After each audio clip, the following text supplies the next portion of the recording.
Hello, everybody, and welcome into today's episode of the Top Cut Yu-Gi-Oh! Podcast. I am Sunny with my co-host Caleb. Hello. And we are coming to you live from the studio, and thank you all so much for joining us today. Before we get too far in, we of course want to thank all of our wonderful patrons. So, a huge thank you to Austin Johnson, Salix, Kane Martin, Damian Zink, Gate Guardian Support, Marshawn Jones, Master of Ousa, Mr. Herbie's Witchcraft Remain 2022, Zyphorus, Zephyrus, AD, Aaron Gardner, Anthony Leela, Appaloosa is a Floodgate, Brandon, Dank Nugs, Invoked Fart, Kevin Hugh, Mountain Man, Owen Alvarado, Pig, Please, Konami, Colossus to 1, Rudolph, Sneaky Links, Virtually Savior's World, What Does Pot of Greed Do, Chris Myers, MBT Solves, Max C solves combo. Oh my goodness. Old Man Red, Ray Powell, Rhoda to 3, please, and slaking it up. People, remember, if you want me to read out something stupid at the beginning of every episode, all it takes is as low as a $1 a month subscription through Patreon. You can find the link to that in the description down below. And of course, thank you to all of our patrons for supporting the podcast. Now, before we get in, I'm actually going to remember to say the things I always need to say, which is be sure to check out our TCG Player affiliate link in the description down below. And be sure, if you're on Apple or Spotify, to go ahead and leave a like, a review, a rating, whatever the system is that they're using on whatever platform you're on. If you're on YouTube, be sure to like, comment, tell us what you think about what we're talking about. Be sure to subscribe, all of that stuff. And a huge thank you to everyone that bought all of the playmats. We are officially sold out. Thank you all so much. It means the world that we were able to sell some of these playmats. I'm going to be honest, I say we sold out.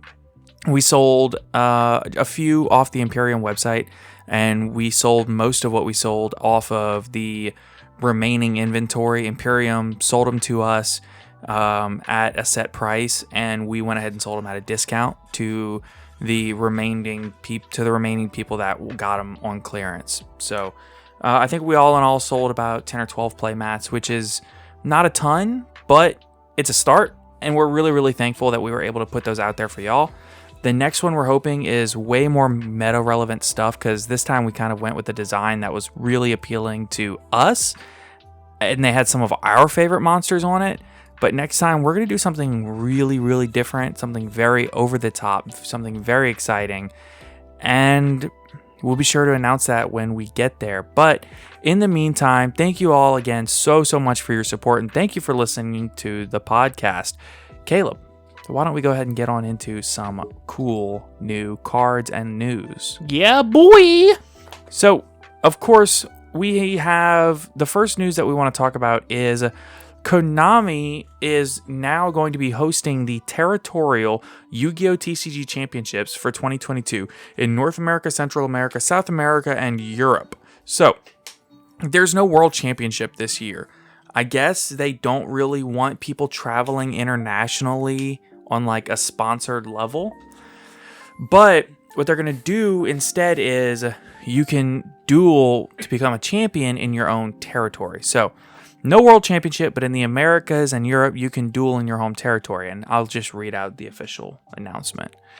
So, Konami Digital Entertainment Inc. is thrilled to announce Yu-Gi-Oh! TCG Championships for 2022 in the individual territories of North America, Central America, and South America this summer.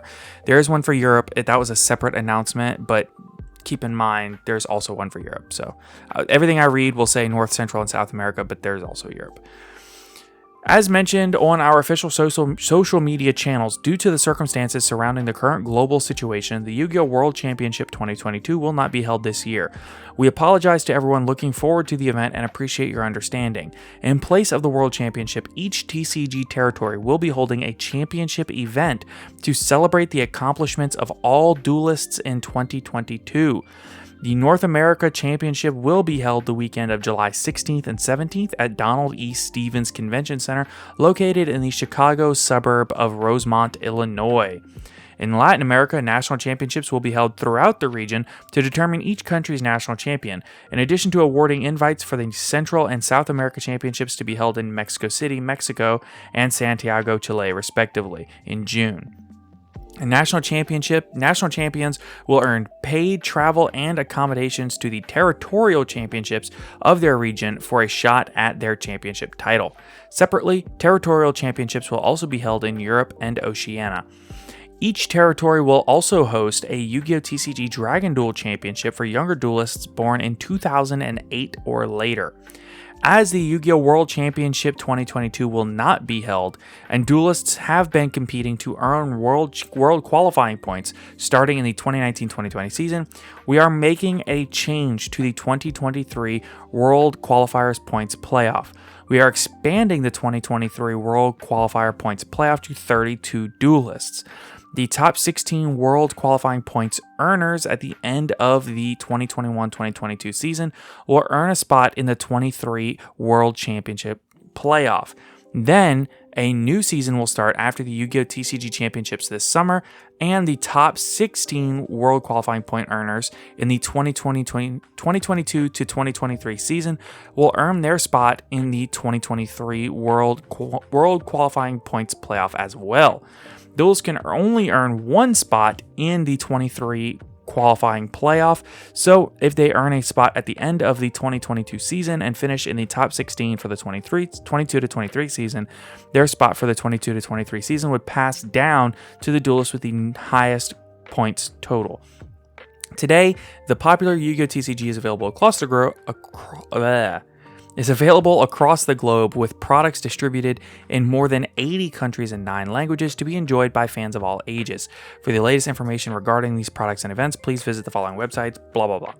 So, this is pretty exciting news and something that Konami's never done. So, it's an interesting thing to see a new point system as well. So, for those that don't know how the point system works for world qualifying points, because it's not something that most people deal with on a regular basis and have to know how it works, but we'll just give a quick TLDR, a quick explain it like I'm 5 on these. So, world qualifying points are given out to duelists at regionals, YCS, and nationals level events. So, for any given event, whatever the event is cutting to. So if you're at a regional and they cut to top 8, if you get first place at the regional, you get 8 world qualifying points. If you get second, you get 7 points, and so on down to 8th place, which gets 1 point.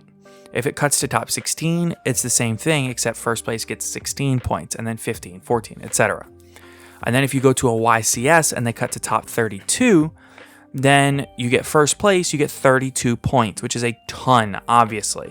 But it makes sense. Bigger competition, you get more points. Yeah, because there's obviously going to be more players that you'll have to, play through. Right. But there's also going to be more better players. And more rounds to play through. That too. At a regional, you're looking at, a lot of times, 8 or 9 rounds. Whereas here, at a YCS, you're looking at 14 to 16 rounds. Yeah, you're looking at 8 to 9 rounds on day 1. Yes, they played 7 at Ycs Bogota, and that was a very small YCS. I think they had 512, I think was the number. Maybe closer to 600, but I think it was 512. Yeah. Which is very small for a YCS. Oh, yeah, no, I'm used to them being at 2K. Yeah, I think the one we went to in Charlotte was 1100, so. Yeah. But realistically, this is going to be a pretty big impactor. Normally, top 16 in Worlds qualifying points goes into a Worlds qualifying playoffs, and the 2 duelists that get the highest in the playoffs. So I think playoffs, I don't know quite how the playoffs work. I think it's a best of 1 tournament with top 16. And then you end up with, it's single elimination, and first and second place get invites to Worlds. Yeah. So that's how you get people like Jesse Cotton, who have been to 3 Worlds in a row. And it's not because he's just won 3 nationals or got first or second at 3 nationals in a row. It's a lot of it's based off of his attendance of the sheer number of regionals and YCSs that he goes to, and the sheer number of events that he tops, which is how you reward a player of his caliber, you know? Yeah. So that's kind of how the points work. If you are if you're one that, thinks you can travel to a lot of events, you're welcome to try it out, but it's really difficult. So, but it's nice that they expanded the points system, because there were players that were like 20th in points that realistically didn't have a great chance to really climb up into the top 16 because of COVID. Oh, yeah. So, and it'll be nice to see how exactly it's all going to break down. Especially, I feel really bad for the guy who was number 17 right as we were going into COVID. Yeah. And it's like, no! So close! Right. So, then after that, let's talk about... I don't know if these championships are going to be invite only, similar to nationals. I don't know. I don't know if you have to top nationals to get into this. I don't know exactly how this is going to work. We don't have a lot of information yet. Now, I know... Literally all we have is what we just gave you. Right. I know that the European announcement mentioned that invites won't be needed to get into the event, but Europe is not North America, so we don't know exactly how it's going to be here in North America. I mean, that's part of that is just due to there being, what do you think, like maybe a fourth of the player base in Europe as compared to North America? I wouldn't say that. Probably, it's probably close to the same. Yeah. Well, I mean, the sheer number of people who play the game, there's going to be way more in the USA, so they probably I don't know that that's true. I would say that there's way more in the USA than in South America. Oh, yeah, definitely. But I don't know that there's more than there is in Europe. I mean, in Europe, they can hold pretty good-sized locals. And realistically, the combined population of Europe is more than the combined population of North America. So that is true. And by North America, we're talking Mexico, Canada, and the U.S. Right. So I don't know. We'll have to see. I don't... Now you've got me curious. Yeah, of the actual numerics behind that. Yeah. Well, let's Google this real quick, shall we? Live. Population of Europe is 750 million people, which is way more than North America at 579 million. So you're looking at 150% more people. Or 50% more people. Give or take. 150% of the population. So I don't see a realistic way that... I don't know. The point is, the European one is structured a little differently. Yeah. So, but regardless, if you would like to get more information on that, be sure to stay tuned in to the Konami social media pages and things of that sort, because hopefully we'll be getting a little clarification on that very soon. Next, we're going to move on. We have a new Forbidden and Limited list for Yu-Gi-Oh! Master Duel. Woo! Newly forbidden cards. You want to just go right on into it? Yeah, let's do it. All right, newly forbidden. Nothing. There's nothing newly forbidden. Nope. I can think of about 3 or 4 cards off the top of my head that needed to go that are not gone, but here we are. Newly limited. Cyber Angel Ben 10 and Conquistador of the Golden Land. Ben 10, I can understand. Conquistador is like okay, I guess. Yeah. If they really wanted to do something to Eldritch, I'm pretty sure there's probably a better card they could have limited. I mean, they could have banned Vanity's Emptiness. They could have limited or banned... Well, they're probably not going to ban Skill Drain, but they could have limited Skill Drain. They could have limited Sanguine. Sanguine would have been a way better limit. They could have limited Cursed Eldland. I think that may have been a better limit. I mean, Conch is okay, but... You still have 4 searchers. They could have limited some of the floodgates. They could have limited Golden Lord himself. I mean, you can still play the deck with 1 Golden Lord. It's just not as good, which is the entire point of the ban list. Exactly. But no, Conquistador of the Golden Land, for whatever reason. Listen, it's all right. I understand Conch is a really good card. I understand. There's just better things that could have eaten the limit. Honestly, I think Haquera would have been a better limit. That is, yeah. I mean, so many decks are graveyard reliant these days that Haquera is just as powerful or more powerful of a card than Conquistador in most matchups.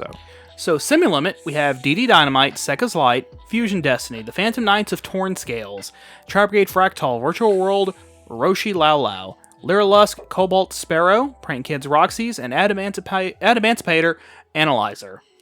And then no longer limited, Red Eyes Darkness Metal Dragon. So the Red MD just straight up need to be unlimited at this point because... It's errated. It's errated to be a hard once per turn. So even if you can somehow cheat out multiples, it doesn't matter. Right. Outside of the 2000 body. Right. So the new implementation of this list will be May the 9th. And in addition, there is also there's some bonuses on dismantling the newly restricted cards, which I think is kind of a cool implementation. Okay, yeah. So that way for people who have 3 and 4 copies, like 2 and 3 copies of the cards have now been semi-limited. They're not just limited or semi-limited. They're not just out of luck. Just out of luck for the dust they put into it. Right. This does effectively kill the DD Dynamite FTK deck, which is good. Right. Which needed to go. It was degenerate. It does kind of hit the consistency of some decks, like Adamancipator a little bit, Lyralist Tri-Brigade a little bit, I guess. Lyrlusk and Tri-Brigade. And Lyralist Tri-Brigade. Yeah. Both together and separately. Yeah. Cool. And Torn Scale? I guess this was to hit the Rongo Mini-Ad decks, but they then could why have not just hit Rongo? Rongo. Yeah, that's... Exactly. Yeah. I don't know. Fusion Destiny, I get. Seconds Light, I don't get. I mean, if you're playing like a 37 card BA list that's just tons of BA monsters with the purpose of making a Rongo Mini-Ad, then running 3 Seconds Light is like a huge. Okay, so it's a Rongo hit. Well, it's a consistency hit to BA. Okay, fair enough. But I didn't feel like BA was enough of a problem outside of exactly Rongo. Yeah. Also, why is VFD not hit? I mean, VFD should have been banned because it's pretty degenerate. But now Virtual World and Adamancipator can still hit VFD just as easily. So, like, why are we bothering to make these minor consistency changes when we can just outright ban these problematic cards, make the decks... I mean, you could have even hit Block Dragon to, 1. If you want to really hit the consistency of a deck, put Block Dragon to 1. Oh, yeah. That puts Adamancipators on a... what's what I'm looking for? Puts them on their back foot, basically. Right. And it makes them start on their back foot every single duel, as compared to just, being there. Right. I don't like this list. I'm going to be very honest. This list feels really underwhelming. And very much so. Maybe they didn't want to overwhelm the new players in Master Duel with the first Forbidden and Limited list being just an absolute bloodbath. But the format needed a bloodbath. The format was getting extremely stale. The game's been out for 4 months now with no massive changes in the actual structure. I mean, yeah, they introduced all the cards that were introduced in Brothers of Legend. And it was Brothers of Legend, and the Synchro stuff. Yeah, but still. The only thing that came out of that was Sword Soul. Is Sword Soul in the game now? I think no. No?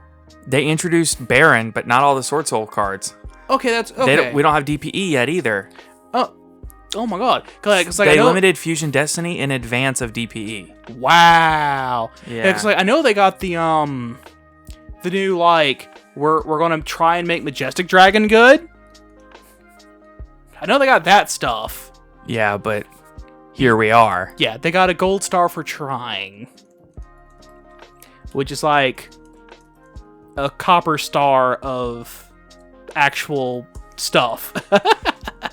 I mean, I would call it a little paper sticker. It's not even made of anything real. Well, yeah, that's why I said a gold star. It's a gold star sticker that just says you tried. Right. That comes with the sound effect of womp womp. Right. I don't like the list at all. It's not good. I don't think it's good. I've had other people tell me that it's okay, but I do not believe that this is good at all. I mean, there is an argument to be made for it being all right with a question mark at the end. Right. But no, not good. Definitely not good. Nowhere near good. Yeah. All right, let's talk about the results of Ycs Bogota. Woo! So, we don't actually have the top cut. We don't have pairings, anything like... I mean, all we have is pairings from top cut all the way through. So... And then I think we have the guy who got first. I think he very proudly posted his deck in a video, but the video is in 480p and it's really hard to see. Yeah, it's not the best. But he was playing Despia. Yes, so 4 of the top 8 was actually Despia. Ooh. Yeah. So, the thing is... I don't know how to say this other than Despia is really good. Yeah. There's really no other way to put it. So there's some really notable names in top 32 though. So there's Christopher Lofton, who ended up winning the event. You might know him as Lofton TCG on Twitter. He does some really awesome giveaways, and he has just started doing some... what's the word I'm looking for? He has just started becoming a content creator a couple of months ago.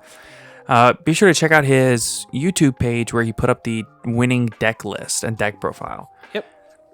You also have, let's see, I know that you have, I don't know how I'm missing names. Chris LeBlanc, he topped. You have Patrick Hoban topped. You have, I know, Hani Jahari topped. Andres Torres topped. I mean, you have some really great names. Asala, he topped. So it's interesting to see some of the really best players in the game topping that haven't topped. I mean, like Patrick Hoban and Chris LeBlanc just topped the YCS. What year is it? It feels like it's 2015. I know, right? So, but a huge congratulations to Chris Lofton for winning the event. And this is it. We have gotten here. This is the age of Despia. I mean, 4 of top 8 is ridiculous. Oh boy. Time to start changing our mains and sides for specifically Despia. Right. So... Hope you got your non-fusion areas. For real. And also your dimensional barriers. Oh, no. Dimensional Barrier right now is an amazing card. Just due to the distinct lack of I'm just going to sit here and spam link monsters all day. Yeah, there's not really a lot of link-centric decks in the format right now. Outside of exactly Edingster, not very common. Tri-Brigade, not very common. Code Talker, not very common. Right. Salad, not very common. Almost to the point to where it's arguable, where I think it's just tipping into being arguable on whether or not to main or side it. Yeah, I think that is really worth discussing, because if you look at all of the best decks from Sword the current Soul, format, Despia, the Rose, Brave, Adventure decks. Yeah. Prank Kids. Yeah. They're all either primarily Fusion or Fusion or Synchro decks. And I can't think of an Exceed heavy deck that's in the format right now. Yeah, there's not an Exceed spam deck that's like actively doing stuff. But there are decks that do Exceed summon, like Dino Exceeds. I think Prank Kids can if they really could. Yeah, they can if they want to. Yeah, because they can go Bahamut Shark into Totally Awesome. Yes, and they can also go into Dueler. I've seen them go into Dueler. Yeah. But it's really not... It's uncommon. It's very uncommon, but it's still a thing that can happen. And, like, of those decks we just discussed, only one of them actively link spams, and even then, that's not... They're link spamming to get to the fusions in Prank Kids. Right. The link spam is to get to the fusions. And we'll do a little bit more meta coverage later as far as what the actual metagaming looks like and the actual... What's the word I'm looking for? The actual overall meta of the game looks like right now. Yeah. I mean, because right now it's still kind of... Fresh and fuzzy. Still kind of dialing it in, because there's going to be a lot... Especially because Despia is so new. Right. I say Despia is new. I mean, the new Despia stuff that came out in the structure deck. Honestly, I think Despia... I'm not going to say it's a budget deck, because it's not. No. But it's also not obscenely expensive. Yeah, like right now, the only expensive card in the entire deck that I can think of off the top of my head is exactly a Looper, who's getting reprinted. Guardian Chimera. You need 2. There you go. Which are what, 40? 55. Okay, so you're looking at $110 those 2 cards, and then the rest of it's pretty much just buy 3 of the structure deck if you can find it. Right. And getting the Lubers, which are about to get reprinted. Yes. And that's it. I mean, Alubers are pre-sailing for 45. That's going to plummet. Probably, I don't know that it'll plummet that much. Well, I was thinking it would plummet, quote unquote, down to maybe 25 to 30. I don't know that they're going to get that cheap. Which is well, I mean, even if they do, that's still a solid, 25% drop. From where they are now? Yeah. It's like a 40% drop. Yeah. But I'm talking like at their lowest, they'll probably be 25 to 30. I could realistically see Alubers not getting any lower than like 35. I also could see it, but I would like to see it get it down to 20 or 25. I would, but I just don't know. Yeah. And like I said, my whole thing is it's going to be 25 to 30 lowest. And that's me being highly optimistic on that as well. Keep in mind. Yeah, but other than that, I mean, you could realistically build this entire deck for $200. Yeah, give or take. I mean, 110 for your. I mean, assuming the Alubers end up being around 30 a piece, then you're looking at 90 for Alubers, 110 for Guardian Chimeras. That's 200. 3 of the structure decks. So that's 230. 235. 235 after taxes because they're $11 a piece now. Let's just say $15 for miscellaneous stuff. Yeah, so $250. You could build this deck for $250. Yeah. Depending upon what miscellaneous stuff you're talking about. Like, if you need Ash Blossoms, then you're going to have issues. Yeah, but your miscellaneous stuff here is like 1 Dramaturge of Despia. Do they run Crush Heap? Oh, you know what else you need that's expensive? What's that? The branded openings, you need 3 of, and they're 15 each. And the branded in red, you need 2 of, and they're 5 a piece. Okay, yeah. That's another $50. Okay, yeah. So you're probably looking closer to $300, which I consider not budget anymore at that point. Anything above 200, I just hit my mic. I'm sorry. Anything above 200, I consider not budget anymore. Yeah, I would agree with that. I would personally. Yeah, I know. I mean, and that's fair. That's very fair. But when you compare it to the format that we just came out of, where if you weren't running an adventure package, you were losing, which was $200, $300, $3 to $4 usually. So compared to that, this is not that bad. No, not at all. Particularly considering if you were like, I'm tired of the package, you can sell just the adventure package and build the whole deck. Right.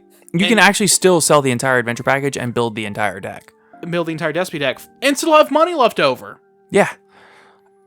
Which is wild to me. Because it is wild. Like, just being honest. It's pretty crazy. The fact that could even be in possibility, in consideration, Yeah. But realistically, there are places where you can splurge, but like if you look at even like my Sword Soul Tenyi deck, that deck, granted, mine is blinged out with ultis and starlights, and so mine's like 1,500, 1,600. But my deck at the bare minimum cost would probably be $600, and that's not including hand traps. Yeah. Whereas the deck I was running at the time, Phantom Knights, without the package, the main actual PKBA package, I bought for like $15.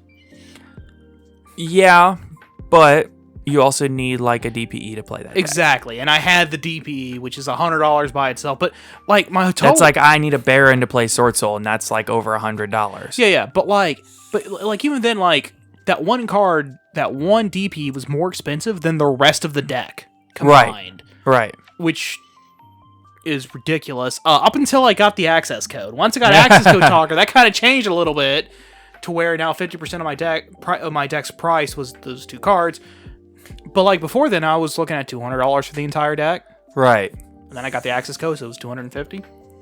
Yeah. Realistically, and get my rear end head into me on a silver platter. It's not a top in a box. It is not. But it's very, very good. Mm-hmm. And I think that the deck is definitely worth having. I think that it's worth buying 3 of this Charger deck, even if you don't plan on picking up Guardian Chimeras, Alubers, and branded openings and branded in reds. Oh yeah, because it's still a very solid deck out of the box.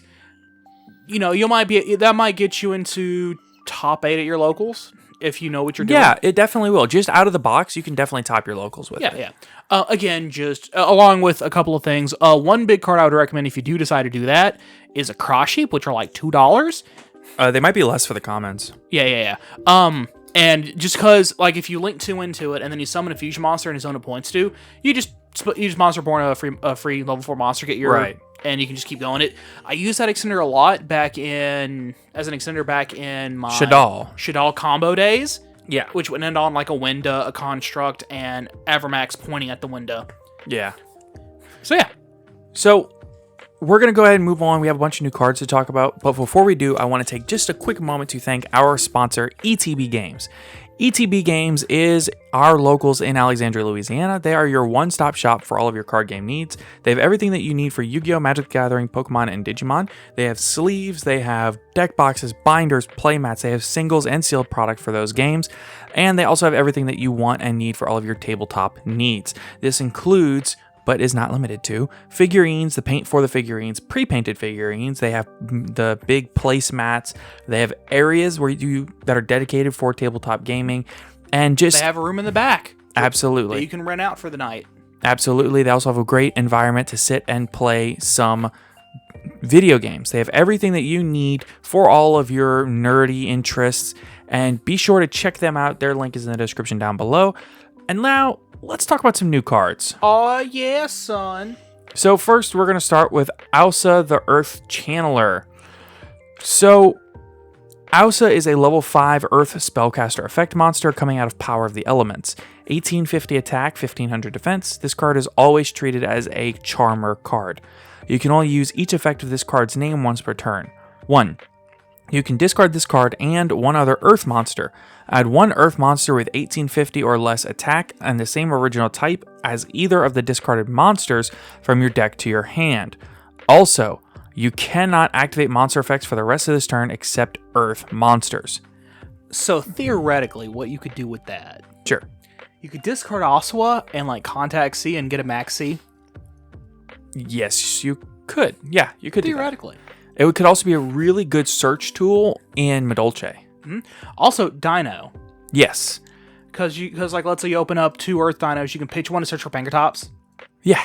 Or let's say you need one of your other Earth, or let's say you're I need to search a Scrap Raptor real quick. You can pitch the Pankratops, grab Scrap Raptor. Yep. When an Earth monster you control is destroyed by battle while this card is in your hand, you can special summon this card also. Which is kind of neat. Yeah, it's nifty. Yeah, but there's a bunch of decks I could totally see absolutely 100% utilizing this. Yeah, but do keep in mind that there's ever a Earth-based archetype. This is relevant. Yeah, this all of a sudden becomes an amazing card. Particularly if the archetypes all the same cards, all the same typings. So let's say they decide to make another Earth Warrior archetype, she becomes really good because then you can pitch her and the Warrior and search for it. And then even if they're let's be cheeky and make one of your main cards a Spellcaster, you can still pitch her and the Warrior and get the Spellcaster. Right. Because she herself is a Spellcaster. Yeah, absolutely. It really is. It's got a lot of potential. Exactly. All right, let's move on to the next card, which is Dragon King's Aura. Yeah, that one. Counter trap card. You can only activate a card with this card's name once per turn. 1. When your opponent activates the effect of a monster on the field, negate, and if you do, destroy. Then you can apply the following. Banish one monster from your hand, and if you do, special summon that monster that was destroyed by this effect and send to the graveyard to your field, but its effects are negated. It is a weaker and a stronger Solemn Strike. Yeah. It is both weaker and stronger. It's weaker in the fact that... Well, no, actually, it's pretty much just a better Solemn Strike. No, I don't think it's better. It can't negate summons. That's fair. Okay, in that case, it's weaker because it can't negate summons. But if it's just monster effect negation, it's better. Also, Solemn Strike can negate a monster effect activation in the hand. Fair. This cannot. The monster has to be on field. Fair enough. Anyway, but not only that, because let's say you destroy it and then ban it. You destroy, and then it has an effect that activates on destruction. Let's say Yazi. Right. you can just go, no, banish a monster out of your hand and steal it. Potentially, yeah. Yeah. In which case, it's, this card destroyed and sent to the graveyard doesn't activate because it was in the graveyard at the resolution. I don't necessarily know that that's how that would work. It's one of those things where based on this, it might not work. You might be correct. I don't know. I would have to really think about that. Yeah, it's me going based off the wording and how like, I destroy and send, or like the, like I'm trying to think of the Ben 10 DD Crow. Ben 10 DD Crow. Right, because it's not in graveyard when its effect would trigger. That makes sense. Yeah. Or let's say PK, for example. Normal summon Torn Scale, activate effect, activate this, steal their Torn Scale. They don't have that Torn Scale anymore to extend further in the future. Right. You're stealing, you're not only negating, you can also, by banishing a monster out of your hand that you're probably not going to use anyway, steal that resource from them. Yeah. We also had the announcement of Structure Deck Legend of the Crystal Beasts. We should have done this in the beginning, but honestly, we didn't think about it. Yeah. Rediscover the power of family bonds with Structure Deck Legend of the Crystal Beasts. This structure deck gives a beloved theme from the Yu-Gi-Oh! GX animated series a brand new shine. Originally debuting in Force of the Breaker, Jesse Anderson's Crystal Beasts are back in a big way with many new cards, including a new form of Rainbow Dragon as a fusion monster that can reach 11,000 attack, clear the field, and unleash your banished Crystal Beast monsters for a devastating final blow. Fans who are unfamiliar with the Crystal Beast and Rainbow Dragon can learn the basics with the GX Speed Duel GX Duel Academy box in preparation for the release of this structure deck. This structure deck will contain 46 cards and 3 tokens, 5 ultra rares, 3 super rares, 38 commons, 3 tokens, and 1 double-sided deluxe game mat / dueling guide. So this was already previously announced in the OCG, and now we have it announced in the TCG. Yes. My biggest issue with it is yes, there's the new Rainbow Dragon, but you're still the new awesome boss monster they have to go through all the terrible main deck stuff to get to. Right. They didn't retrain the Crystal Beast. Which, listen, I love Crystal Beast. That was the first single archetype. That was the first single archetype deck I ever built. Right. Crystal Beast. The issue is that they're terrible. Yeah, they really are. Because they rely way too much on. First off, you have to somehow get into all 7 of them to do anything. Right, and then you have to have them on your field and your spell trap zone. And later they released a card that lets you cheat out Rainbow Dragon if where it counted them in your grave too. But still. Yeah, like the only good one was Sapphire Pegasus, who on normal summon just put one from your deck in your spell and trap zone for you. Right. For free. And I'm like, you know what? Of all the ones, he's the one that needs to rechain the least.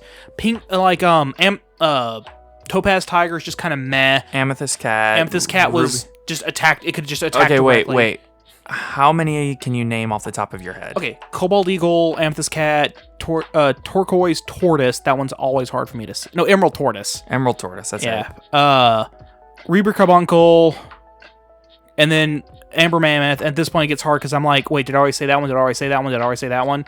Topaz Tiger. I think I already said Topaz Tiger. No, you... Okay, wait. Okay, hold on. Start over and I'll keep count. Okay. Cobalt Eagle, Sapphire Pegasus, Ruby Carbuncle, Topaz Tiger, Emerald Tortoise. I already said the Eagle, yeah? Yes. Okay. Amethyst Panther. Cat. Amethyst Cat.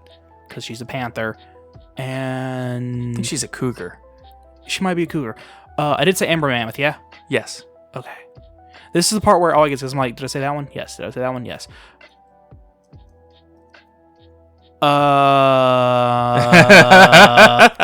I'm missing one. What is it? I'm going to keep it 100 with you, Pop. Uh-huh. I don't remember either. Oh. You named all the ones that I thought you were going to miss. Oh, okay. Oh, the furious Googling has come out. Let's do it. So wait, there's Cobalt Eagle, Sapphire Pegasus. Yeah, Amber Mammoth, Topaz Tiger, Ruby Carbuncle.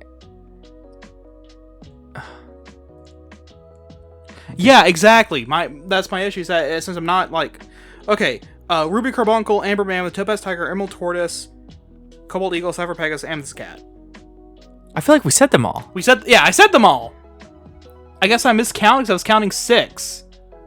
We counted 6 multiple times. Yeah, but no, we named them all. Are we just incapable of counting to 7? We are incapable of counting to 7 apparently. All right, well, sounds good. All right. We've learned something about ourselves. We Clearly. can't count to 7.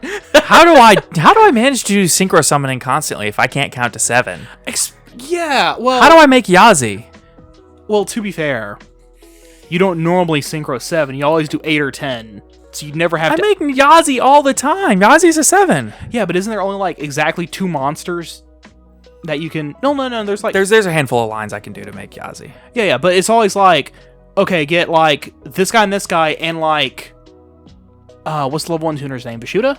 Adhara. And, like, exactly one of these 2 and Adhara. As long as I get to those 2, I get Yazi. Adhara and Long Yan makes Yazi, and then... Isn't there a level 6 other one? That's Long Yan. No, Tenyi. Oh, Tenyi? No. No? Okay. They're all either 7 or 1. Okay. Or 4. Weird. Yeah. Anyway. Anyway.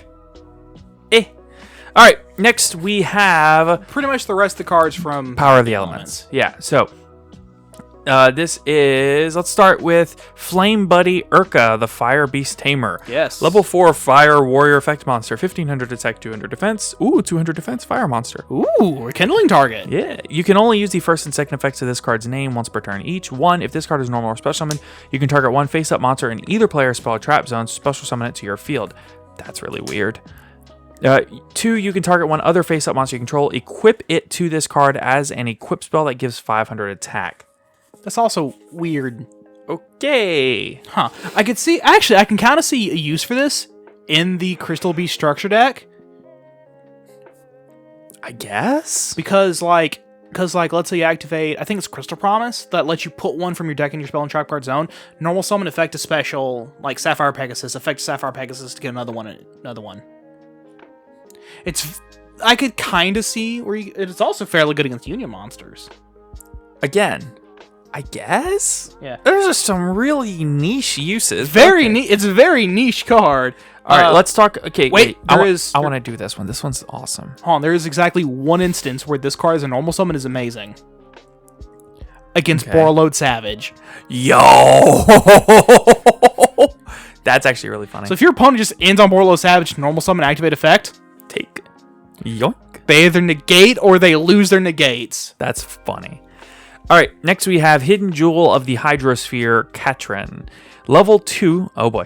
Water Rock Effect Monster. 500 attack, 1600 defense. You can only use the first and second effects of this card's name once per turn each. 1, you can discard this card during your main phase this turn. You can normal summon 1 Earth or Water monster in addition to your normal summoner set. You can only gain this effect once per turn. 2, if you control an Earth monster and a Water monster while this card is in your graveyard, you can special summon this card but banish it when it leaves the field. Interesting. This card's actually pretty good. It could be used in Adamancipator. Yeah. Next up we have Propa Gandake. I think I mistyped. Wow, I just realized I skipped a card. Okay, yeah. Continue. Yeah, is that it? Propa Gandake? Yeah, Propa Gandake. Sounds like a Propa Gandake. Sounds like somebody with a British accent. It sounds like they're trying to feed us information into believing something. Propaganda. Oh! Okay. Level 3 Earth Psychic Effect Monster. 500 attack, 2000 defense. 1. Once per turn, you can declare 1 original type, beast, insect, plant, or rock, from among monsters you control. This card becomes declared type. 2. If you control this card that has changed its type by its 1 effect in a monster zone, apply the following effects. Face-up monsters become the same type as this card. Okay. Monsters on the field with the same type as this card cannot be targeted by the effects of monsters your opponent controls of the same type. Yo, make everything a beast. Link material! Yeah, I guess. Weird.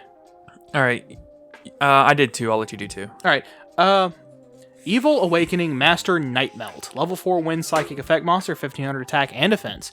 Can only use the effect of this card's name once per turn. 1. Tribute 1 monster, special summon a monster with a different original name but the same original type attribute, level, attack, and defense from your deck. Or if you tribute a monster that's special from the extra deck, you can special summon it from the extra deck instead. What? What? You can tribute one monster, special summon one monster with a different original name, but the same original type, attribute, level, attack, and defense from the deck. Or if you tributed a monster that was special with the extra deck, you can special. Oh, wow. Name 2 cards with the same everything but name. A different original name. Different original name, but then everything else is the same. I can't come up with one. I can't either. Like, my first thought was, okay, going all the way back to my Fire King Avatar deck, Barong into... Yaksha into Flameveil Fire Dog. I'm sure we're going to get comments about, like, a ton of examples. Yeah. And we're going to be like, oh, of course, that makes a lot of sense. But in the moment, I can't come up with one. Wait! I can come up with I just can't. I think I came up with exactly one. Okay. Linkuriboh into Linkuriboh. Linkuriboh into Because I think they both have 300 attack. Please double check me on that. And let me know if I am wrong. Because I know Linkuriboh has 300 attack. 300 attack. Okay, so you can tribute. Yeah, hold on. Oh, that was Linkuriboh you're looking at? Linkuriboh and Linkuriboh. Yeah, also 300. There you go. There's one example. If you tribute a Link or a Linkuriboh, you can cheat out the other one.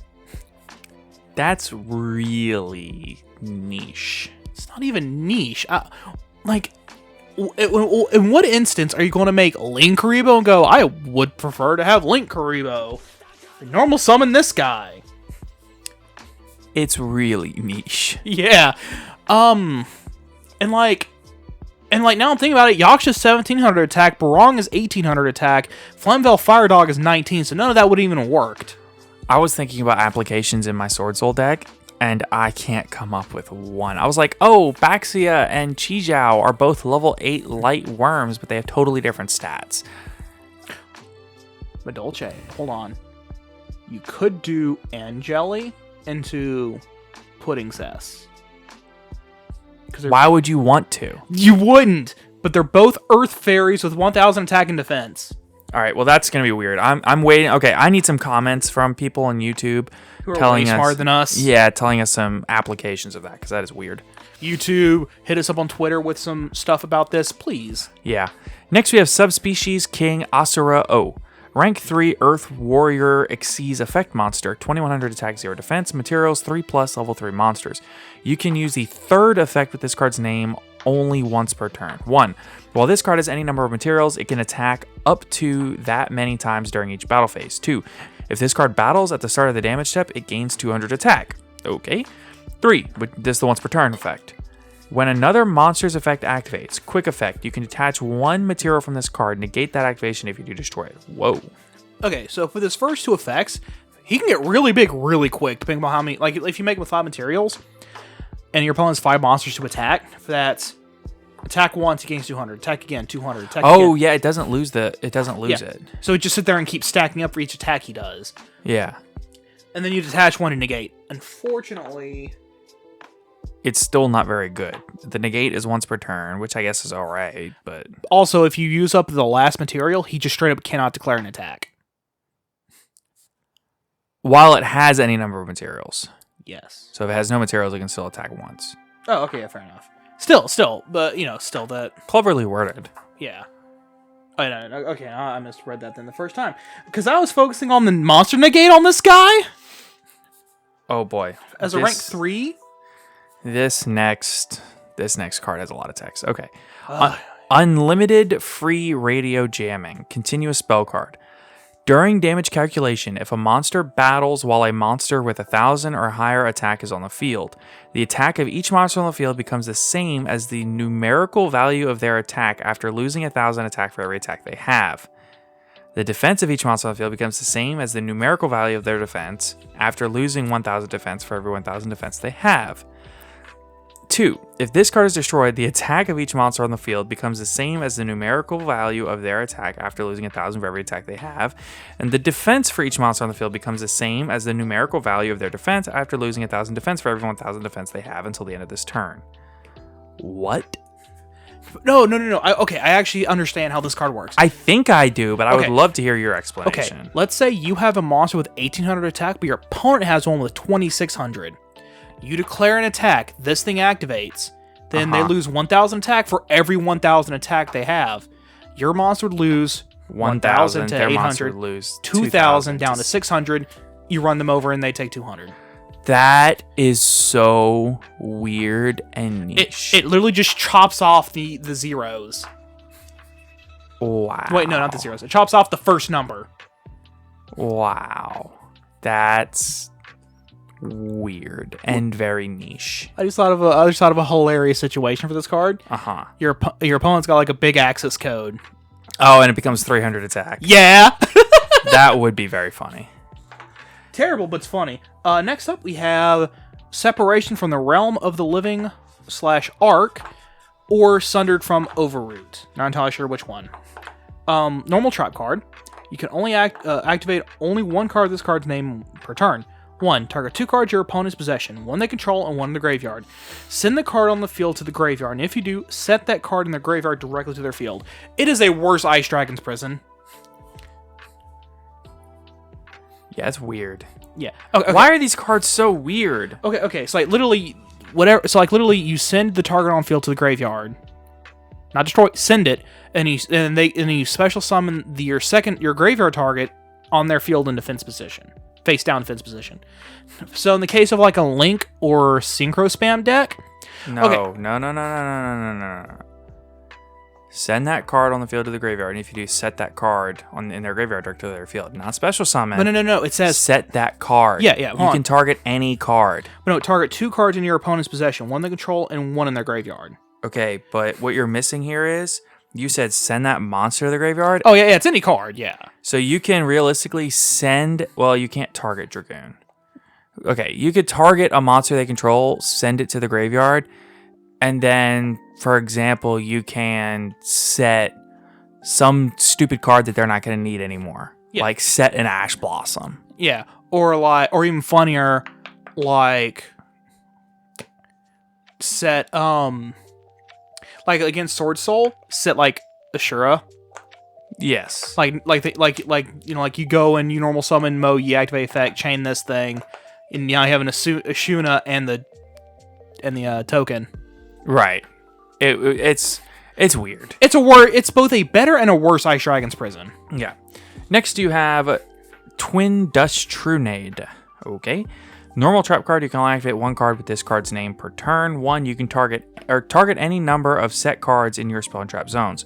Return to the hand both this card and as many of those set cards as possible. Then you can set spell traps in your hand equal to the number returned to your hand. Weird. It's like a mixture of Giant Trunade and Dust Tornado, Yes. but only for you? Kind of?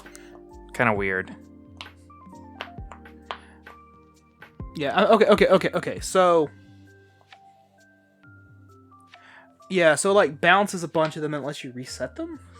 The only thing that I can come up with that this would be useful for is if you're playing like an Eldritch deck and your opponent goes Twin Twister.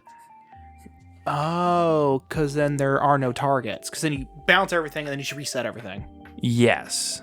The issue then comes, the cards are still removed off the field, so traps can't be activated this turn. Right. To be fair, like let's say you're running a bunch of floodgates and your opponent tries to Twin Twister one. Yes. You can save it, but then reactivate on your next turn. Yes. But they still probably did exactly what they wanted to do, which was remove from the field for this turn. Right. Well, and it's only set cards too. Yeah. I don't know. It's weird. Yeah. All right. Not very good. So that is the remainder of the new cards, and that'll bring us towards the end of the episode. I will say, that Power of the Elements is looking like it's going to be a pretty good set. Yeah, Power of the Elements and is it Dimension of Chaos? I think, yeah. Or Dimension Force? I don't remember. The Dimension set, I'll call yeah, it. I will yeah. say.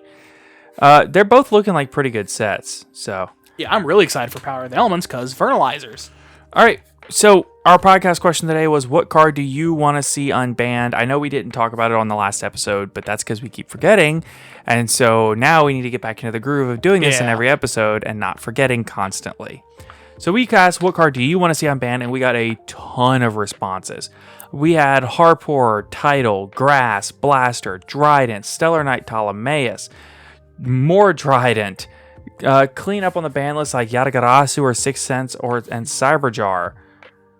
No Cyberjar, please. More Yatagarasu, Drident, more of Tidal. Man, LP, chill, bro.